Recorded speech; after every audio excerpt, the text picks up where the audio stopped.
आज हम बात करेंगे जैक दिल्ली कैटेगरी सर्टिफिकेट के बारे में।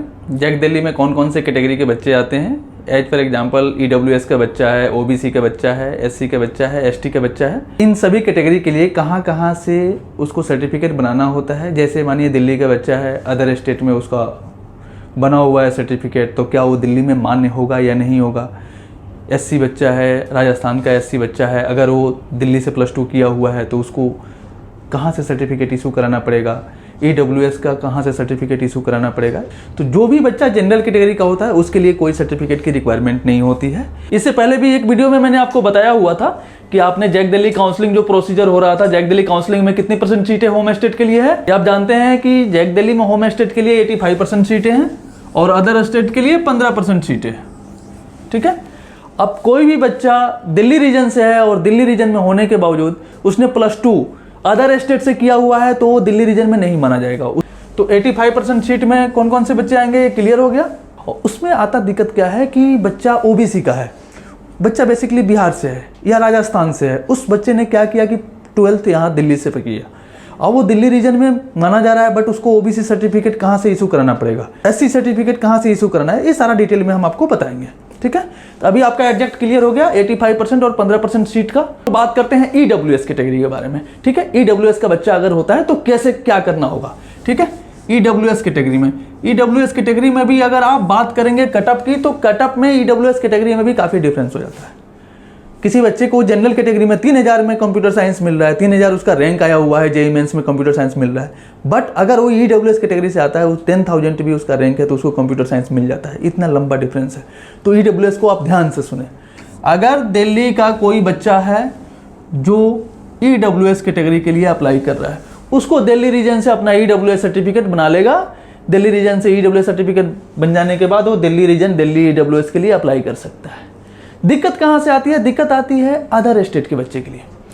एज फॉर एग्जाम्पल अगर कोई बच्चा बिहार से है, राजस्थान से है या हरियाणा से है, किसी अदर स्टेट से है, अगर वो ईडब्ल्यूएस के लिए अप्लाई करना चाहता है, बेसिकली वो 10th और 12th दिल्ली से किया हुआ है तो उसको दिल्ली रीजन चाहिए, 85% सीट में जाना चाहेगा तो दिल्ली रीजन का कोटा चाहिए। तो उसको ईडब्ल्यूएस कहीं से भी ऑल ओवर इंडिया में जिस स्टेट से बिलोंग करता है उस स्टेट से ईडब्ल्यूएस सर्टिफिकेट वो बनवाएगा, फिर भी वो दिल्ली रीजन ईडब्ल्यूएस में काउंट किया जाएगा। तो ईडब्ल्यूएस के लिए ऐसा नहीं है कि ईडब्ल्यूएस आपको, अगर आप 10th 12th यहाँ से किए हैं और आप बेसिकली अदर स्टेट से हैं, तो ऐसा नहीं है कि आपको ईडब्ल्यूएस दिल्ली से इशू कराने की रिक्वायरमेंट है। आप वहाँ से भी ईडब्ल्यूएस सर्टिफिकेट इशू कराते हैं, ऑल ओवर इंडिया में कहीं से भी इशू करा रहे हैं, आप ईडब्ल्यूएस में माने जाएंगे। ठीक है। आपको कोई दिक्कत नहीं होगी दिल्ली रीजन ईडब्ल्यूएस में काउंसलिंग करने में। तो ये चीजें आपको एग्जैक्ट ईडब्ल्यूएस के बारे में क्लियर हो गया। आइए बात करते हैं अब ओबीसी कैटेगरी के बारे में। सबसे बड़ा टफ वर्क होता है ओबीसी। कौन कौन से सर्टिफिकेट बनाना होता है, कौन कौन सा बच्चा इसके लिए अप्लाई कर सकता है, ये देखते हैं हम लोग। ओबीसी में 2 कैटेगरी होती है। केवल ओबीसी बोलने से नहीं होता है। ओबीसी एक एनसीएल होता है, नॉन क्रीमी लेयर, और एक ओबीसी सर्टिफिकेट होता है। जो बच्चा ओबीसी कैटेगरी से आता है, ठीक है, केवल ओबीसी कैटेगरी से आना नहीं चाहिए। उस बच्चे की जो इनकम है वो 8 लाख से बिलो होनी चाहिए। उसका एनसीएल सर्टिफिकेट बना होना चाहिए। ओबीसी एनसीएल वाले को ओबीसी एनसीएल की सीट पे एडमिशन मिलेगा और उसका सर्टिफिकेट मान्य होगा। ठीक है। तो एनसीएल होना नेसेसरी है, ये आप ध्यान रखेंगे। अब दिल्ली रीजन के बच्चे के लिए हम बात करेंगे। दिल्ली रीजन में जो भी बच्चे दिल्ली से हैं बेसिकली और दिल्ली से ओबीसी सर्टिफिकेट बना हुआ है, उनके लिए कहीं से भी कोई इशू कराने की रिक्वायरमेंट नहीं है। उनके लिए काफ़ी बेस्ट ऑप्शन है कि बस एनसीएल को, जैसे ओबीसी आपने 2 साल पहले बनाया हुआ है, तो करेंट ईयर का एनसीएल बनाना होता है। वो एनसीएल बन जाएगा तो दिल्ली रीजन के बच्चों के लिए ज़्यादा दिक्कत नहीं आएगी। यहाँ पे जो बच्चा दिल्ली रीजन से है वो ओबीसी सर्टिफिकेट बना हुआ है, वो केवल एनसीएल के अप्लाई करे। हर साल एनसीएल रिन्यू करना पड़ता है। ठीक है ना। तो उसको कोई दिक्कत नहीं होगी जैक दिल्ली काउंसलिंग में ओबीसी सर्टिफिकेट के रिगार्डिंग। ठीक है ना। तो दिल्ली रीजन के बच्चे के लिए एग्जैक्ट क्लियर हो गया। उसको केवल और केवल क्या करना है, एनसीएल को रिन्यू करना है। अगर वो करेंट ईयर में ओबीसी सर्टिफिकेट इशू करा रहा है, करेंट ईयर में ओबीसी एनसीएल सर्टिफिकेट इशू करा रहा है, उसको अलग से एनसीएल सर्टिफिकेट रिन्यू कराने की रिक्वायरमेंट नहीं है। तो सबसे बड़ा दिक्कत कहां आता है? अदर स्टेट के बच्चे के लिए दिक्कत कहां आती है ओबीसी एनसीएल में? जो बच्चा अदर स्टेट का है ना, बेसिकली वो बिलोंग अदर स्टेट से कर रहा है, लेकिन 10th और 12th उसने कहां से किया है? दिल्ली से किया है। तो उनको क्या चाहिए होता है कि हमें होम स्टेट का कोटा मिले। दूसरा, जनरल और ओबीसी के बीच इतना लंबा डिफरेंस होता है। As for example other state की अगर हम बात करेंगे तो अदर स्टेट में जो जनरल और ओबीसी का डिफरेंस होता है वो 5 से 6 हज़ार रैंक का होता है, बट यहाँ दिल्ली में अगर आप काउंसलिंग कर रहे हैं तो अप्रॉक्स 1 लाख का डिफरेंस आता है हर ब्रांच में आप देखेंगे तो उनके लिए काफ़ी इंपॉर्टेंट है ये वीडियो, अदर स्टेट के ओबीसी बच्चों के लिए। ठीक है, अदर स्टेट से आप मान लीजिए ओबीसी कैटेगरी में आ रहे हैं, ठीक है, अदर स्टेट से आपका ओबीसी एनसीएल आपने बना लिया। अब आप चाहते हैं कि हम दिल्ली रीजन से हैं, दिल्ली रीजन के लिए आपने अप्लाई कर दिया और आपका ओबीसी सर्टिफिकेट मान्य हो जाएगा, ऐसा नहीं होता है। आप ठीक है, उसके बाद आप बोलेंगे कि हमारा तो सेंट्रल गवर्नमेंट का ओबीसी बना हुआ है। आप सेंट्रल गवर्नमेंट से भी अगर आपने ओबीसी एनसीएल इशू किया हुआ है वो भी मान्य नहीं होगा।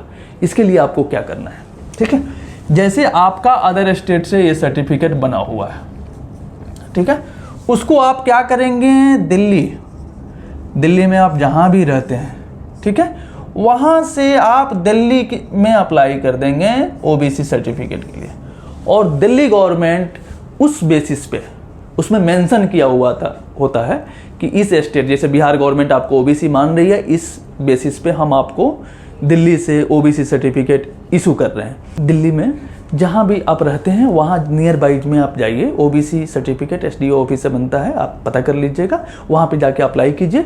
15 से 20 दिन का टाइम लगता है और आपको इशू करके उसी के बेसिस में उसमें मेंशन होगा कि he basically from Bihar OBC, so Delhi region से हम उसको इशू कर रहे हैं, ठीक है ना। तो आप दिल्ली रीजन में जाइए और दिल्ली रीजन से आप सर्टिफिकेट इशू कराइए अदर स्टेट के बेसिस पे। उसमें अदर स्टेट का ओबीसी सर्टिफिकेट उसमें अटैच करके आपको फॉर्म में अप्लाई करना होता है, यहाँ का एड्रेस देना होता है, और उसके बेसिस पे आपको दिल्ली गवर्नमेंट आपको OBC certificate OBC NCL issue करती है। उसको आप अप्लाई कीजिए, उसको आप जो फॉर्म आता है जैक दिल्ली का उसमें आप अटैच कीजिए, वो सर्टिफिकेट आपका मान्य होगा। अलॉटमेंट होने के बाद डॉक्यूमेंट वेरिफिकेशन होगा, उसमें आपको दिक्कत नहीं आएगी। उसमें भी बहुत सारा क्राइटेरिया होता है। एक क्राइटेरिया ये भी है कि जैसे आप कास्ट की बात कर रहे हैं तो दिल्ली रीजन में कास्ट लिस्टेड है कि दिल्ली रीजन इस कास्ट को ओबीसी मानती है, तो 1% ऐसे बच्चे होंगे, आप मान के चलिए कि 1% ओनली ऐसे बच्चे होंगे जिनका कास्ट दिल्ली रीजन से मैच नहीं करता है। तो हो सकता है कि उस टाइम कुछ दिक्कत क्रिएट हो, बट आप इतना ध्यान रखेंगे कि आप जो अभी जिस कास्ट से बिलोंग करते हैं, जहां से ओबीसी बना है, उसको आप दिल्ली रीजन से इशू करा के रखें। इसके रिगार्डिंग अगर कोई दिक्कत होता है, कौन से कास्ट से हैं, क्या दिक्कत आएंगे, किस कास्ट से आप बिलोंग करते हैं, वो कास्ट दिल्ली रीजन में है कि नहीं, वो पर्सनली एक बार हमारी टीम से आप संपर्क कर लीजिएगा। वो सारी चीज़ें सारी डिटेल में आपको समझा दिया जाएगा कि किस कास्ट से हैं, आपको ओबीसी एनसीएल आपका बन पाएगा नहीं बन पाएगा। कोई इशू होता है ओबीसी एनसीएल दिल्ली से बनाने में तो हमसे संपर्क कीजिएगा, हम आपको उसमें गाइड कर देंगे कैसे करना है कैसे नहीं करना है। वो टीम आपको सारा एड्रेस बता करके आपको वहाँ पे मेंशन कराएगी, पूरी हेल्प आपको की जाएगी, ठीक है ना। तो ये आपका ओबीसी एनसीएल क्लियर हो गया। ओबीसी एनसीएल करंट ईयर का एनसीएल होना चाहिए, पुराना है दिल्ली रीजन वालों के लिए, पुराना अगर ओबीसी बना हुआ है तो एनसीएल के लिए अप्लाई कर दें, और अदर स्टेट के हैं तो अदर स्टेट का सर्टिफिकेट है तो उसको दिल्ली से इशू करा ले, तो ओबीसी में आप माने जाएंगे। अब हम बात करेंगे एससी कैटेगरी के बारे में, ठीक है, एससी और एसटी कैटेगरी। ये आपका दिल्ली में अगर आप बात करेंगे तो एससी एसटी की जनसंख्या बिल्कुल कम है, परसेंटेज तो नहीं पता बट बिल्कुल कम है, जिसका डिफरेंस काफी ज्यादा आता है।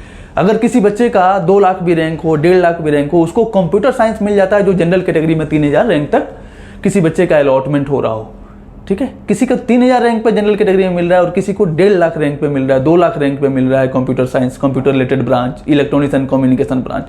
तो ये काफी इंपॉर्टेंस है। लेकिन इसमें क्या होता है कि इसमें आपका सर्टिफिकेट सबसे इंपॉर्टेंट माना जाता है। और एससी एसटी में ज्यादातर बच्चे दिल्ली के नहीं है, एससी एसटी में सीट लेने वाले ज्यादातर बच्चे क्या है, अदर स्टेट के हैं, बट उन्हें नॉलेज नहीं होने के कारण कई सारे बच्चों का सीट मिला हुआ चला जाता है। आपको सीट अलॉटमेंट हो गया दिल्ली रीजन की वजह से कि आपने दिल्ली रीजन में एससी कैटेगरी के लिए डाला, लेकिन वेरिफिकेशन में आपका सीट कैंसिल हो जाता है। तो इसमें आपको ध्यान देने वाली बात है। सेम चीज आपको ओबीसी में जो मैंने बताया वही करना है। अदर स्टेट का बना हुआ आपका एससी का सर्टिफिकेट होना चाहिए, अदर स्टेट का बना हुआ एसटी का सर्टिफिकेट होना चाहिए।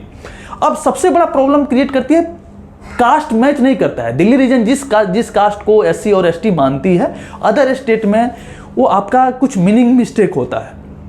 पिछले साल राजस्थान के काफ़ी बच्चे हमसे कंसल्ट किए हुए थे कि जिसमें किसी का मीना था, किसी का कुछ टाइटल था, किसी का कुछ टाइटल था, तो मैच नहीं कर रहा था। माइनर स्पेलिंग मिस्टेक से उस बच्चों का क्या हुआ, सीट चला गया।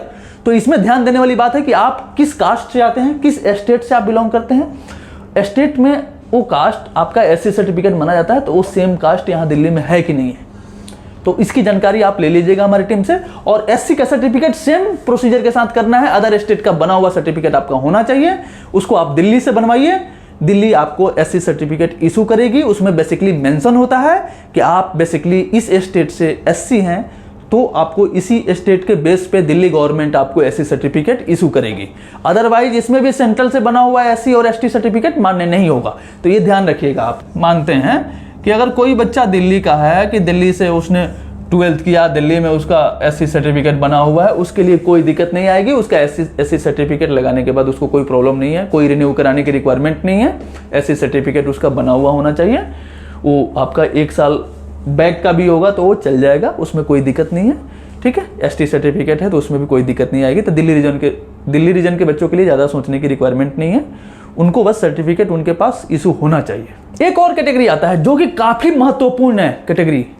आप समझ रहे होंगे कि जो मैं बात कर रहा हूँ डिफेंस प्रायोरिटी होता है, डिफेंस प्रायोरिटी। और डिफेंस प्रायोरिटी में कास्ट सर्टिफिकेट, डिफेंस में भी ओबीसी की सीट होती है, एससी की सीट होती है, जनरल की सीट होती है, ईडब्ल्यूएस की सीट होती है। डिफेंस प्रायोरिटी का भी कटअप काफी हाई जाता है, तो हम डिफेंस कैटेगरी के बारे में नेक्स्ट वीडियो में आप लोगों से बात करेंगे, क्योंकि उस पर काफी लंबा हो जाएगा वीडियो। आप लोग समझ में आ गया कि किस कैटेगरी के लिए क्या क्या प्रोसीजर करना होगा, एक एग्जैक्ट क्लियर है। ठीक है, दूसरी बात मैं आपको बता रहा हूँ कि एससी, ओबीसी और ईडब्ल्यूएस कैटेगरी के जो भी बच्चे होंगे, अगर उनको कोई भी एडवाइस की रिक्वायरमेंट है, फ्री काउंसलिंग सर्विस हम लोग प्रोवाइड करते हैं, फ्री में उनको इन्फॉर्मेशन प्रोवाइड करेंगे। वो हमारे दिए हुए कॉन्टैक्ट नंबर पे कॉल कर सकते हैं, मैसेज कर सकते हैं। स्टार्टिंग के 100 बच्चों के लिए हम फ्री सर्विस प्रोवाइड करते हैं, जिनको गाइड कर सकते हैं कैसे कैसे आपको प्रोसेस करना चाहिए।